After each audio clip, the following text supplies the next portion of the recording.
Aramon yato ang kakaibang mga impormasyon, mga istoryang mapapakinabangan baagwan pangudtuhan. Totoo yan! Uya na ang programang Aramon Yato digdi sa DCGB. Kaiba si Mardela, Aramon Yato.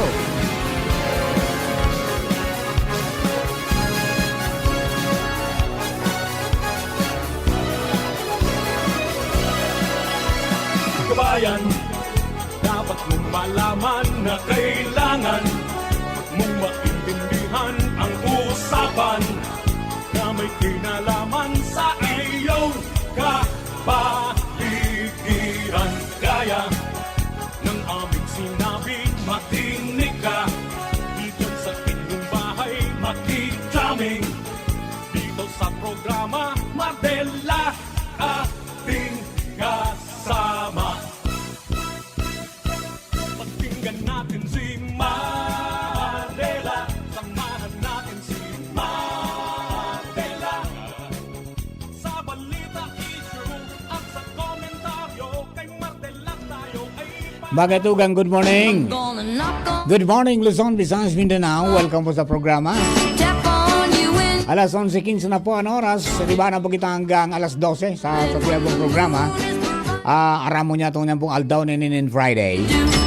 Diba po sa mga kababayan sa mga birthday celebrators, happy birthday. Many returns of the day. More life, prosperity, and happiness. Happy birthday sa pag-ibig sa Kabalikat Cibicom 4300 Bangi Base. Si KB 43007 Sir Santi Balisiado. At since iba pong nag-birthday sa kanya, happy birthday. Many returns of the day, more life, prosperity, and happiness. Katuya po ng mga nag-anniversary, happy anniversary, mga bisita. Enjoy the sights, savor the taste, but protect our environment. Radio Technical, kasabay po niya ito dyan, mga tugang si Ronald Baldo. Bandang yaon man si Casey Tanay, kasabay pong OGT from CSPC. Siyempre sa DCGB Social Media Department, sila pong IT. Yan po dyan si Jerome Nico Martinez. Newsroom, sina Jenny Matthew Ballaran, si Ciara Mailer at saka si Nicole Ann Gloriani kasabay ito dyan. Kadang sa luwas, siyempre ang Mega Force Patrol sa padagos na pangalap ng mga istorya para may balangibog sa banwan at mapukawan mga turog sa pansitan. Labang po sa mga kabarangay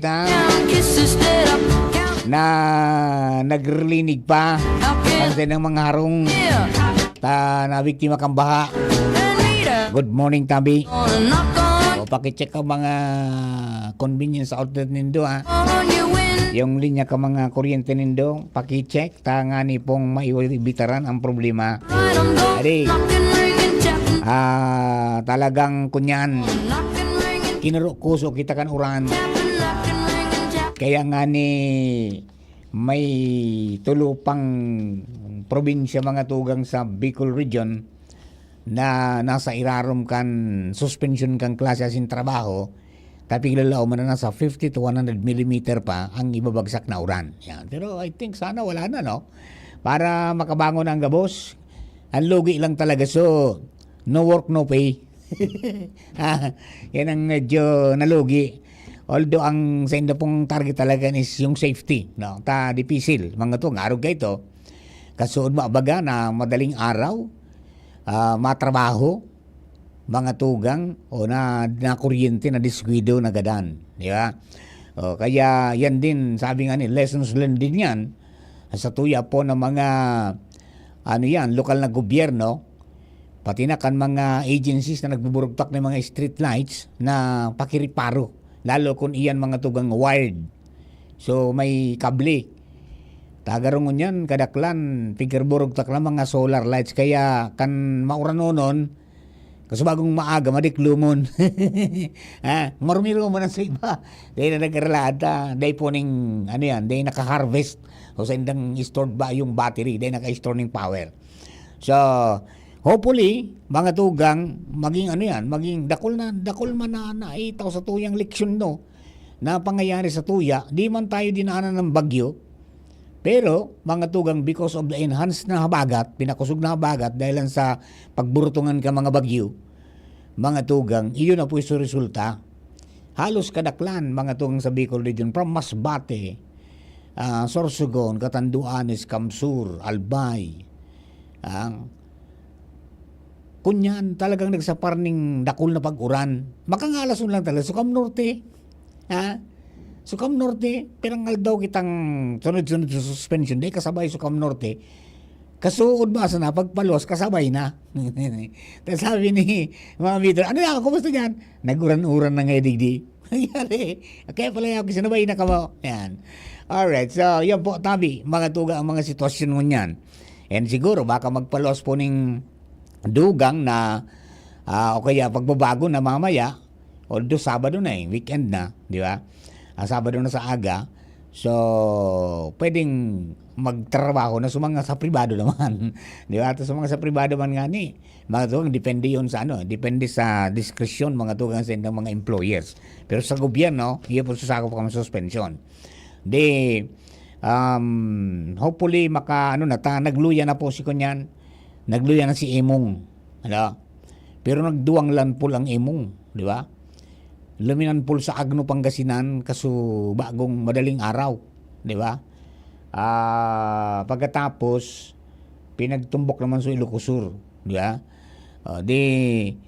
Yan po ang mga sitwasyones. Hopefully yung pong pang low pressure area, pag na-develop, sana dahil na po magdukot sa daga, hindi na makapicture sa tuya. Pero normally, pag siringay ka yan, dahil nasa bagat sisong kita, pag may maraot na panahon, di pa kusog ang bagat.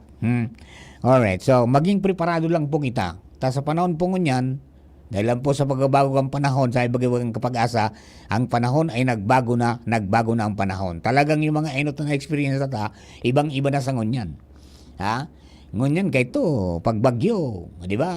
Paros, rirangkan mga tapos ngunyan uran, di ba? Ngunyan maski daing bagyo, may distroso because of intense mga tugang na mga pag-uran, sigida na mga pag-uran na kaya nga ni pinagkategorize ng mag-asa na iguaning red, iguanin orange, as in may yellow. Pag yan nakalaog na mga tugang yan, may mga suspension na po ng klase because flooding and landslide are expected from yellow to red, lalo na pag red, di ba? So kanakaagibag ang mga aldaw, halos sunod-sunod sa red category mga tugang sa albay. Kaya yun po ang nangyari na may talagang nilulubog na. Saro pa sa lesson is yung pagsasabi na our foolishness will go back to our body. Di ba? Yung kalokohan buminalik mga tugang sa tuman sana. Di ba? Parang tayo kumuha ng bato na pinupok sa ulo. Kita nyo yung mga tambak ng basura. So siguro yan po mga tugang, naging lesson na yan sa tuya, na so kausmakan nakadamay ki iba. Diba? Maray kung ikasana, dakol po na damay. Diba? Dakol na damay. Kaya karasok-kasok sa mga kababayan ta. So iba may nagaranap relief. Di ba? At parang naging parte na kang buhay nila yan. Bilang ibakwar ka, obligado ka dapat mag-relief. Although sa pagtatao po ng mga relief, pero may number 1 po dyan na dapat humiro, barangay. Pag nagkulang na sa barangay, munisipyo. Pag nagkulang na sa munisipyo, maayuda na sa probinsya. Pag di na kaya kang probinsya, maayuda na po sa nasyonal. Yan yung sa yan po proseso. And then, pinagsusunod mga tugang na patakaran. So, pag kulang, ma-augment kaya may mga augmentations sa mga pigsasabi. Ang sabi, ang barita ko, agar sa probinsya may augmentation na sa mga LGU. 50 garong sako. Ninbagas kada LGU para iayuda doon sa mga nabiktima. So, may mga pundo man po yan. Di ba? Diyan, arigdado lang kita, mga tugang, magpasiguro na sa napirmi. Kaya po na and then so mga nasa engineering irilingon sa mga infrastruktura kung iyan po okay pa, di ba? At ang ani po na day na magdulot pa ng iba pang mga problema pag-abot mo kang aldaw. So talagang matindi, sa parte kang agrikultura, yun, mayroon tayong nabiktima ng husto. Diyan po sa Malinaw, yung mga mga kabasan duman nalubog sa tubig, di ba? To the tune of 200,000 plus ang damage as per Albay Provincial Agricultural Office report, di ba? Apera pa sa mga gugulayon, as in iba pa. Pero sa Malinaw, tapirmi man dyan di tubig talaga, mga tugang kapag maura noon, may nagkarang ka nga ni mga tinampo. And si Congresswoman Crisel, pasiring na duman mga tugang sa opisina kan DPWH, ay kay DPWH Secretary Bunuan para maghagad po ning ayuda na mairahay tulos itong mga infrastructure duman na nagkarangka o duman sa partikan San Jose sa malilipot. Garoy ko duman na dikin na nabring ka. Dahil man siya nabring kang tuda, pero so itong struktura, nakalutan, kinibkib mga tugang kan makusog kan tubig. So ito pong, flood control duman. So ito sa hahagadon mga tugang ni Congresswoman Crisel sa DPWH na mapunduhan at mairahay sa lalong madaling panahon. Anagulpi duman sa, wala rin napangaranan itong lugar na ito sa Malinaw, tinampo na nagkagaraba. Good morning dyan sa DPWH District Engineering Office number 1. Yan. Tapos District Engineering Office kay Sir Alan. Sir Alan, baka pwede mo kayo matawan ng update kung sa itong anong mga damages sa First District sa assessment po kan sa inyong opisina sa infrastruktura durante kan sunod-sunod na aldaw na pag-uran hindi po sa tuya na halos garo na so nagbabagsak na mga pako sa hiro. Di ba? Pag binato, trumunada, di ba?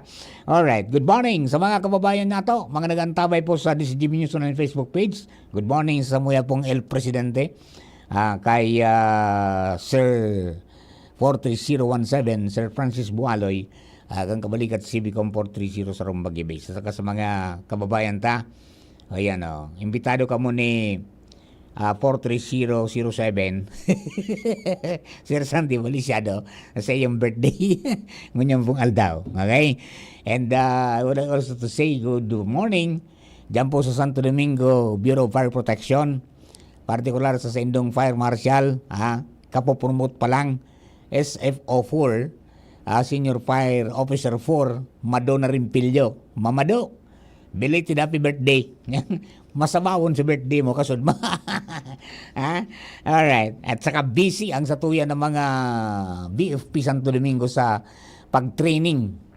Duman po sa sa mga magiging member kang QRT, Quick Response Team, na pigbilog mga tugang kang munisipyo. At ang ani na mag-akudir sa mga mga emerhensya, diyan po mga tugang sa sa Banwa. Magayon ang mga trainings po ninda, yung basic life support, including kasudma, nahiling ko, nag-lecture mga tugang si retired Fire Officer Wintrap Naras.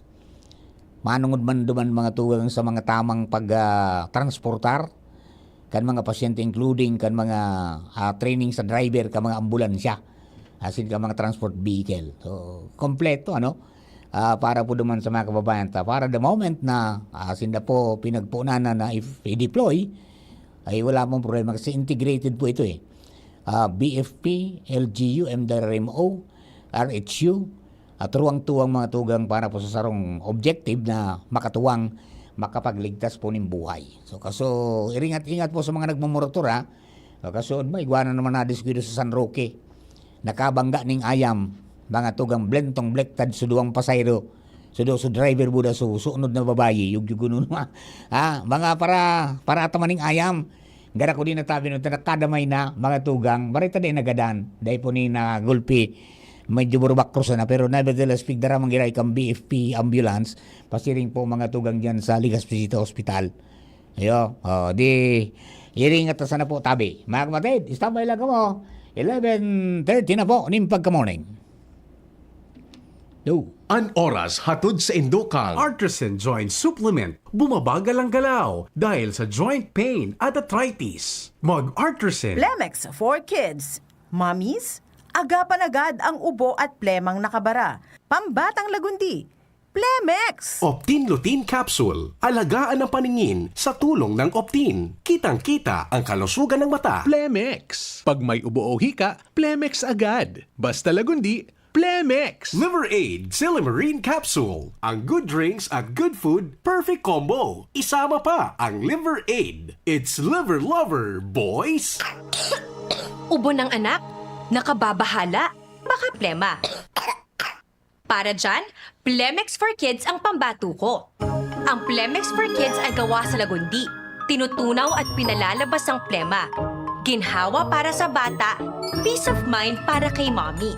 Camille Prats Yambao po, nagfi-flex for Plemex. Pambatang lagundi, Plemex! Vitex Segundo L is the generic name of Plemex for kids. If symptoms persist, consult your doctor. Mommies, agapan agad ang ubo at plemang nakabara. Pambatang lagundi, Plemex! Coronavirus ba ang hadlang sa pag-aaral ninyo?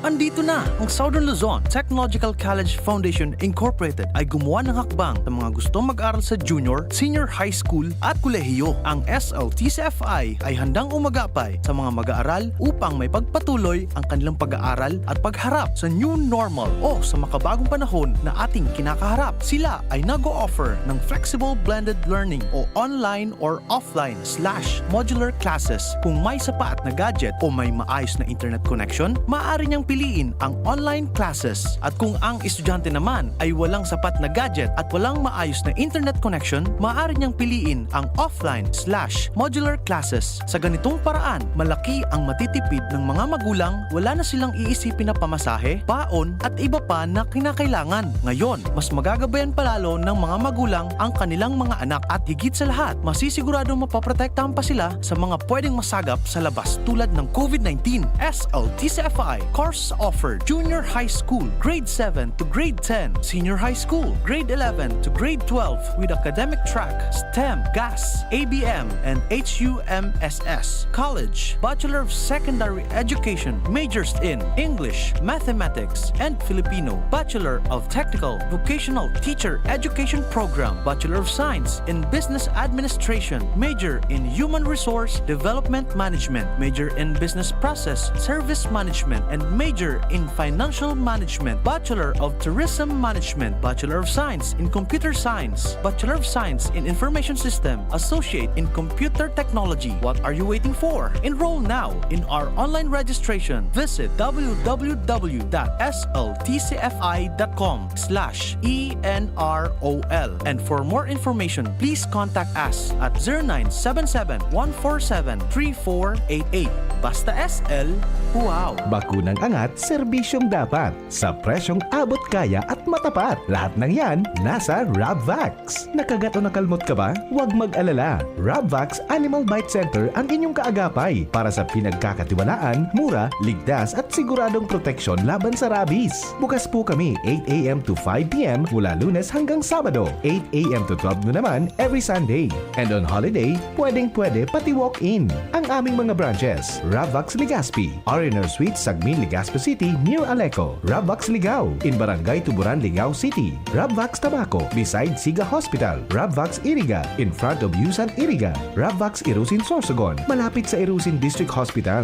And now open, Rabvax Masbate, along Municipal Road, Barangay Kalipay, Masbate City. Rabvax Pilar, Rabvax Castilla, Rabvax Piuduran, and Rabvax Cubao, Metro Manila. Like us on Facebook. Maging bakunado at protektado. Piliin ang alagang Rabvax.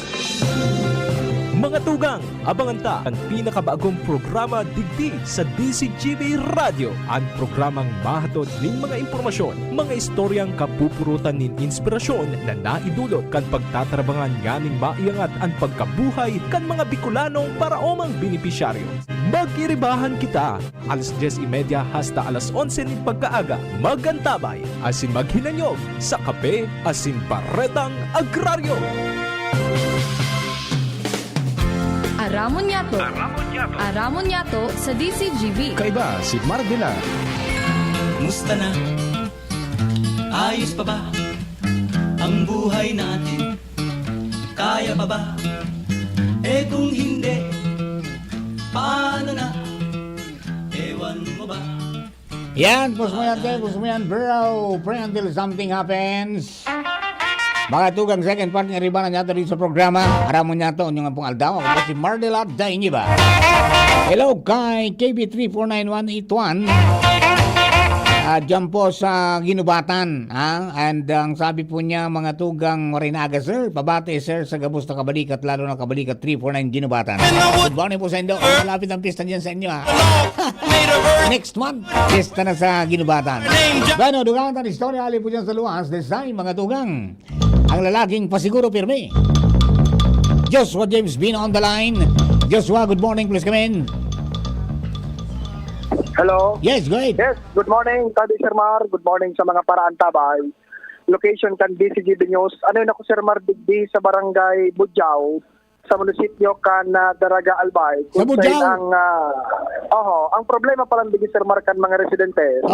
Kada beses na nagkakaigwaning makukusog na pag-uran at minabaha, pero turning nararaot ang agihan ng data di Sir Mar na minakonektar kan barangay Budjao, maluwas ka, barangay Salvacion. Ito na yung manatulay. Kung magagaro, tinurotambak sa naman.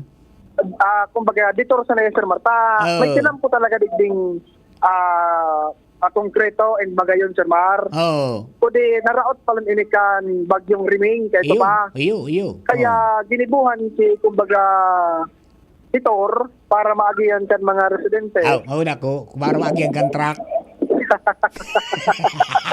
Pwede. Nailing ko kaso nagpasiriring dyan sa grupo ni Colonel Asutia. Tatiga reparo Sir Man, dahil mo natin ay mag-ara para araging maray Sir Man. Makatakutom pa ng sitwasyon. Uy, bata lang daw ng mga rampas dyan. Filing mo Sir Mar sa mga pinadala niya itong litrato dyan, na may mga harong digdi Sir Mar na igaarabot ng pundasyon. Sa kada beses nagbabaha, iba-iba ang kumbaga mina-erikis-ikis ang bulos kang tubig sa Sir Mar. Naghanap na yung mga agian. Okay, naghahanap yung mga agian. Kaya pagin sa mga riprap bigyan, nagkakararaot. Mayor na, karo sa mayor na atiktado kay Sir Mar, so mga paratanom si Apay, o kaya Natong, na nag-deliver ba Sir Mar sa ibang mga lugar, so iba nag-deliver sa Kamalig, siyempre haling Budjao, malawas sila Salvacion, sunod Kamalig na. Yan. Mas madali na ngunyan, putol Sir Mar ininya tig-agin in the as of now, malibot, ang iba malibot pa rin sa may barangay Banyadero, Matnog, malawas, sa Alcalabuda, Delicao.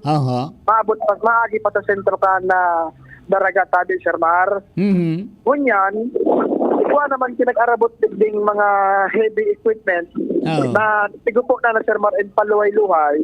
Ibabalik. Na tiga susulit ining agihan. Kundi siyempre, yaon mangrari sa pangapudan kan mga tao na kumbaga matawan. Kiso talagang pangharaloyan na Sir Mar na solusyon ta. Ini kaya, siyempre, bad-aid solution mo na. Pero, halaba ako na tulayan.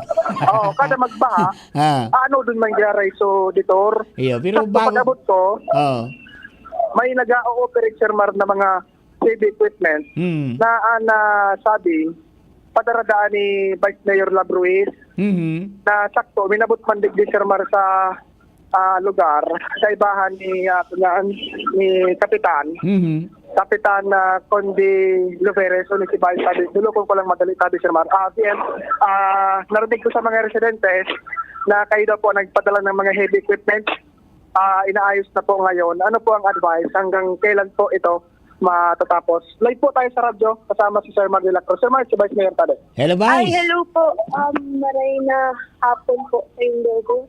Nandito po kami ngayon sa Barangay Budjao, kung saan po ginagawa po natin kasama yung mga operator pati mga equipment.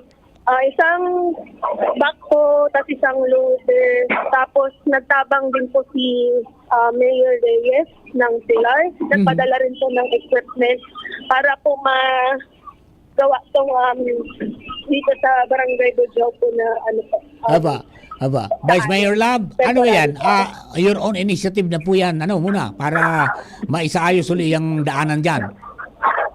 Opo, itong temporary road po nila na nandito po ngayon sa Budjao. Pero as per CAPDON, meron na rin pong plan ng DPWH na talagang ayusin na po itong kalsada po dito. Yun, kasi parang temporary lang, parang ban-end solution lang ang nangyayari. Temporary lang po para po may magihan lang din po yung mga residente dito sa barangay namin, Barangay Matnog, Barangay Banyadero, Barangay Budjao. palabas dito sa may salvation ko. Apo, Vice Mayor Love, baka po may mensahe ka sa mga Daragueños po, mga constituents nyo. Go ahead po. Good afternoon po, everyone. Mag-iingat po kita at meron naman po tayong mga emergency hotlines na nakapost po sa mga page po ng sa Daraga po. Mhm. So, kung meron man pong mga emergency, please tumawag lang po kayo kasi mas okay na po na masolusyonan po natin agad kung ano pa man ang mangyari. Ayun, apa. Salamat po, ma'am. Maraming salamat. Okay, salamat po. Alright, Ayan. Sir Mar, sa Vice Mayor Labruis. Kay Bang kumandig si Kapitan Conde Loberes sabi, Sir Mar, ang initial na informasyon, may pag-urunod ang DPWH, pamatabi ito Kap, may solusyon na po digdi na kumbaga bako lang temporaryo. Si Sir Mar de la Cruz sabi. Apa, Kap, good morning. Sir, good morning po. Apa. Sir Mar. Apa, at sir, pwede, Kap, pwede iras mo sa ano ang napag-urunan dyan initially? Actually, sir, bali, ito na talaga ang problema namin dito sa Barangay Bujaw, sa Purokwan. So, imagine nung bagyong kasing patok na naulit-ulit nung bagbagyo. So, kami po, last week, may pag-uusap na rin kami na naganap dito sa Bujaw with mga lot owners and yung DPWH. Maging po yung right-of-way section and construction section. Ang bali for finalization na lang po ang gagawin namin dito kasi nga at least po kung mag-start man po yung trabaho, bali hindi pa rin maantala yung ano natin dito, yung daanan. Kasi ang inaano namin dito, kung mag-start na po yung trabaho, yung alternate road din ang pinag-aaralan namin. Kung wala dapat maantala. Kasi itong daanan talaga dito, sir, is very busy to. Yung mga estudyante ng DCOMC, ng Malabog National High School, and then yung mga farmers natin, kung baga yung pag-transport ng mga goods nila. And siyempre po yung mga residents natin sa, hindi lang po sa Barangay Bujaw, pati po yung mga nearby barangays dito like Banyadero, Matnog, and ang Salvation man po. And maging po ang mga local tourists po, bali dinadaanan kasi ito ng mga ATV. So, hindi talaga natin na maayos to sa lalong madaling panahon. At nagpapasalamat tayo kay Vice Mayor Ruiz kasi hindi pa nagano yung request ko, bali automatic. Okay ta, positive tulos yung binigay niyang response. Ayun, okay. Para maayos po yung daan dito. Ang pinag-uusapan niyang Kap, kung saan pwedeng gawin yung detour kapag ginawa na yung actual na tulay dyan. Oo nga. So, yung ginagawa nila dito, amo na po ito yung magiging detour natin. Kasi ang mangyayari po, yung construction natin dito is ibabalik po yung dating daan na nasira po nung mga dito, sir, yung ang gagawin kasi dito hindi na spillway. Kumbaga yung parang palapasan lang po yung gaya ng pinagawa natin doon sa sa 4-5 ng Barangay Bujaw. So ground seal road ang mangyayari po dito. At the same time po may dike po siya para at least if ever po na may baha, yung flow ng tubig hindi po siya mababara. So diretso pa rin. Hindi gaya ng mga naunang project, yung spillway, yung mga linagay nilang culvert, talagang nababara yun. Kaya nangyari, ganito po yung naging resulta. So medyo barado na and nasira-sira pa. Pati yung mga ginawang mga flood control is nasira na rin dahil sa ganong setup na programa ng project. So ngayon po, ground seal po tayo. Kaya walang culvert na ilalagay. So more on talaga, pure na bakal and concrete po ang ilalagay po dito. Mga sheet pile siguro, no? Okay, Kap, maraming pong salamat. Salamaton. Okay, sige po, sir. Salamat po. Makainahapon po. Ayan, thank you. Ayan. Conde Loberes na Barangay Ano para ni Kap? Bujaw. Kapitan? Conde Loberes. Tonbi Loberes. Conde. Honbi. Ayun, Loberes. Ka pa, no? Nagbisita man dinaling ko, Sir Mar, si Provincial Administrator Raul Rosal.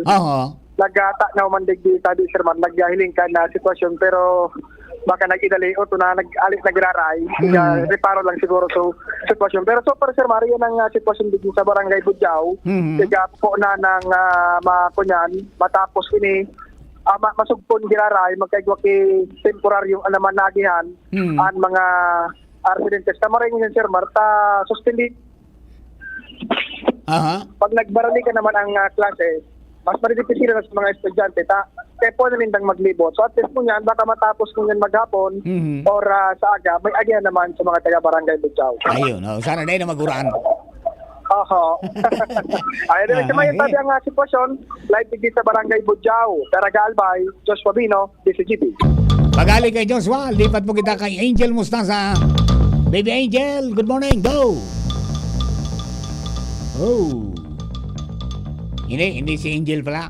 Si Karen Ala ang nasa linya. Karen, good morning Karen. Yes, good morning Tabi Direct Mar. Tigalat pa sa mga oras na inikan Provincial Social Welfare and Development Office o PSWD ana cheke kananing makabakal na nin baga sa National Food Authority o NFA na itidistribute sa gabos na mga munisipyo kan probinsya ng Albay ngun na aldaw sa pagkipag-ulay kan DCGB News kay Maria Vigencia ang PSWD officer sibot-sibot sindangunyan Direct Mar na makahabol na makuha ang cheque kan probinsya kananing makabakal na ning bagas na ipig-orden kan gobyerno provincial kan Albay sa panginot ni Governor Noel Lusal na ma-distribute na dapat munyan sa 18 munisipyo kan probinsya nin Albay. Dakol-dakol yan ha? Tig-50 pala niya nakasako? Roger on that, bilang relikus iyan, duman sa mga naapektaran kaining raot ki panahon. Yan. Augmentation niyan augmentation yan sa mga munisipyo. Roger on that. And susud patabi kay Seya, Lakmar, they pwede pating utangon ang baga sa NSA, kaya nagalat ang opisina ngunya na maresibe na nin physical sa mga oras na ini ang cheque, kananing mabakal na itong bagas na for relief distribution sa gabos na munisipyo kan probinsya nin Albay. Pangkunya pala na, COPU. Ang cash on pick up. Napipigol si Madam Seya, kaya sibot-sibot mo niyan na dapat nga niya, makuata na ngayon sa cheque, ta iyo ang nakalagay ang date ngayon muntuman, July 25, Friday. Okay. Kaya dapat makuha ngayon ito. And sa nakuatang datos, 1,068 tabi and timar na pamilya na nasa evacuation center na sa gabos-gabos 3,789 individual. Ayan, sabi Dinas Mar, ang development sa Kapitolyo Provincial, maantabay kita kung nakuha ng cheque, Karen Ala, DCGB News. Thank you very much, Karen. Mga tugang, si Karen Ala, lipat kita ko niyan kay Angel Mustasa. Baby Angel, good morning dyan. Yes, good morning Sir Mar. Good morning po sa tutuyang mga paraan tabay na sa 28 ng mga training manungod sa Water Search and Rescue ang nakondukta kan Coast Guard District Bicol kupoon kan mag-asumir sa pwesto si Commodore Ivan Roldan bilang commander ka nakadihis na bulan. Sinabi ni Roldan na wasar ang libreng itigtataunin da sa mga gustong mag-undergo kaini is either sa mga nasa academe o itong eskwelahan, mga disaster risk reduction management offices, mga ahensya kan gobyerno. Particular na Sir Mar, itong mga iba pang nasa uniform personnel dahilan ta makikipag o kay puan sa Sir Mar na makipag-coordinar sa pinakaharanidang station tanganing may schedule. Aram mo timely yan ng mga pinagigibo ninda because akadakla na kan mga lugar tango niya nagiging water world. Kaya lang mo dapat may mga expertise sa ano yan. Water search and rescue. Yung wasa. Opo. Di ba? Okay, sige. Opo. Sabi ni sa Commodore Roldan Casubago sa pagpagurong ng DCGB News, ang kaipuhan sa Sir Mar, ipreparar ka itong mga maimbitara sa inda, iyo ang fuel ka itong gagamitin na rubber boat, at yung pagkaon kan sa indang mga instructor, and the rest is libre. At saka dapat yung matraining din, so talagang pusuanon ta. Kaninot ka mga pangyayari ka mga panahon na pig-training kang Coast Guard, dakulon minaback out. Ikaw man daw kaya, Sir Mar, papalusungon ko walang dumay. Ibang klase kaya yan, ibang klase. Halos gabos na. Sa ilaran pa lang, Sir Mar, magkakaigo ka kinap tagging. Halimbawa nga paano nga itong sasagitin mo, kaipuhan mong darahon sa Yan. gilid. Gabos. So, bago, Sir Mar, personahes kang Philippine Army, kang dyan sa lugang Campo General Simeon Ola, may tiglaganan sa dungo. Kinapos hinangos. Hinangos. Iyan ang kunyan talaga. Yan ang challenge kan sa paraluyan kan hinangos. Opo. Yan da ko nag-surrender ka ito. Oo. At ako, may mapag-irima ko sa Kabalikat Civicom sa Santo Domingo na train dyan sa Coast Guard a long time ago. Ayan. Maray-rayman na nakakatabang pag may mga arugan na sitwasyon. Sabi, sir, ni Commodore Roldan na importanteng marhayan na siring ng mga ensayo, lalo na po ngunyan na panahon na kintaguran as in posibleng dakulaan mga bagyo ang magralaog. Tanganing mas dakul silang magiging katabang dahil man tigahagad na may mga Bicolano na mabugtak sa alanganin ang sa indang sitwasyon. May matabang sa inyo. Dahil na paghahalat itong mismong personal halit sa Coast Guard. Kung sila dun sa community, anigwa na yung mga chained na mga individuals. Dahil punta po, Sir Mar, napahayag ni Commodore Roldan.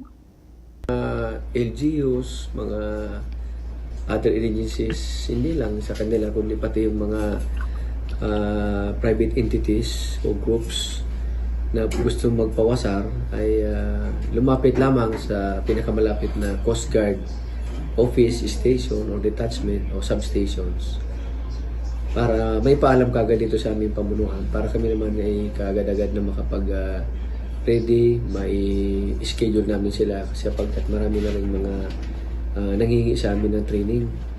Sabi ko nga, itong training na to ay hindi lang responders training, pati executive course at yung ating awareness, one-day awareness training.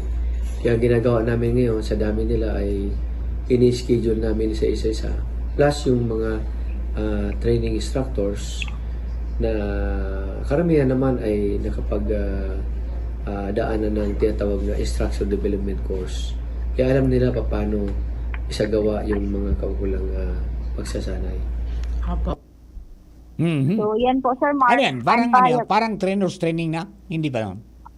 Hindi pa naman siya, Sir Mar. Pero may other man siya kaya na kung pwede man, i-replicate na ito duman sa indang mga lugar. Iyo, no. Sana sa mga pinag-training, magamit sa helicopter.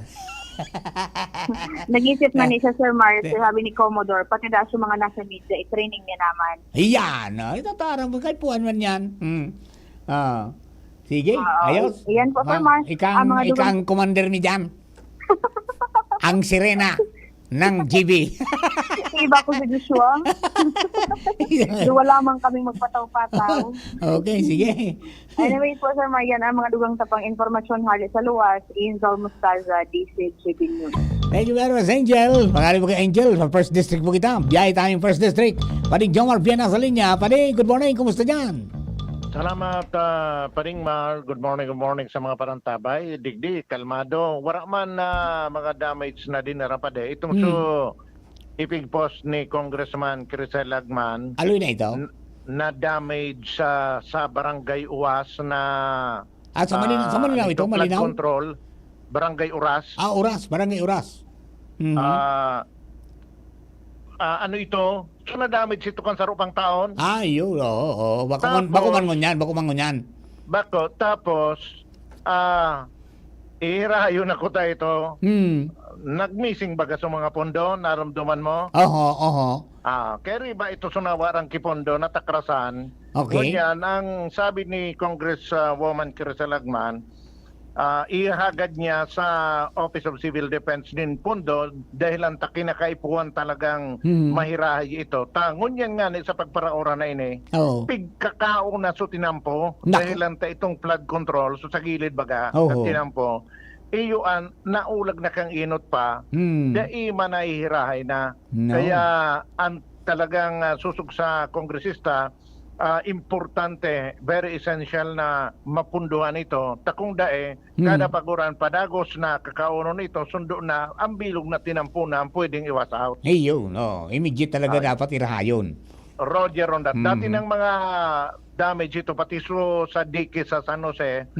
Dati naman na damage ito as in kinakaipuan talagang mapunduhan kaya saro pa itong dike sa barangay Osecan Malilipot na ihagad niya nin pondo sa Office of Civil Defense sa pagbalik niya ngunyan sa Metro Manila. Oho. Yun pa din. Kaya nag-follow up man kita sa DPWH ngunyan.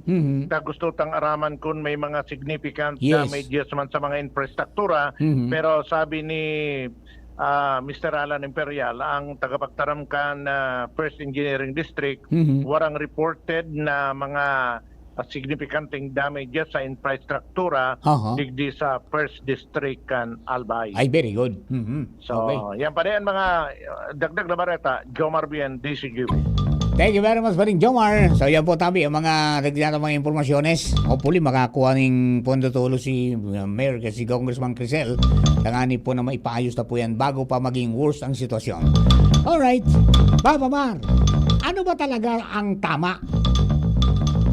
Barangay Captain? Kapitan? O punong barangay? Yung giguno ng mga haputan sa kuya. Alam po rin ito, ang apod kan mga kapitan, Kapitan del Barrio o Barrio Captain. Di ba? Pero in 1974, kung di ako nasa sala, based duman po sa Presidential Decree number 431, sinalidaan po ang apod kayan as naging barangay captain bilang parte kan paggiging pagtataoning official na termino, kumbaga nationwide na term, barangay captain ka 1974 based on Presidential Decree number 431. Kaya lang, pagabot po ka 1983, minidbid na ini bilang punong barangay sa irarom kang batas pambansa bilang 337. And then pag 1991, na nakraft mga tugang so Local Government Code, Republic Act number 7160, official na po na minidbid ang leader kang barangay na apod punong barangay. So pon kayo sa gudngon yan, yan na pang official na apod sa pinakahalangkaw na leader kang barangay. Katuwang kan gobyerno, dyan po sa pinaka sabi nga ni kan sarit ngayang level kang pamayanan o kang komunidad. Kaya kung talagang yung apod mong official na apod, base po sa batas, ang apod po kang mga namamayo sa barangay, mga tuga, ang tamang apod, punong barangay. Yo, I hope na nasimbag ko po tabi sa imong kaputan. Salamatong po tabi maray sa pagkaput. Ang yari na, assignment kit ng lalaking ini. Yan mo tabi, assignment mi nga papamar sa amuya sa kolehiyo, pangyayari. Mga rin palang mga ganyan na di. Okay, o paano, mga tugang, paaram na kita. Today is Friday, mga kapatid, Friday is today. So, tomorrow, mga tugang, is Saturday. Boses kang kapalibutan. Programa po natin, 9:30 to 11. Kasabay ko po dyan si Father Mamoy Borromeo and baka sabay tayo mga tugang ang bagong designar na menro kang daraga ang samuyang consultant sa Laudato Si Farm at saka kapartner mo di sa programa sa Boses kang Palibutan kabot sa Agrikultura and sa Environment. Yan po, si Sir Edwin Ribancos. Tomorrow po yan, 9:30 to 11 o'clock in the morning. Thank you po. Salamat po na baga na po masok na programa. Ang Bareta alas 12 with Sir Bert Nunez at saka ni Ma'am Gina Ritter Lee. Thank you and God bless po. Piolo Pascual po. Sa ubo at hika, may Plemex Forte Syrup and bottles. Pero para sa ginhawang kailangan agad, may Plemex Forte Capsule and Blister Pack. Madaling bitbitin, kayang ibulsa. Gawa sa natural na lagundi na tumutunaw at nagpapalabas ng plema.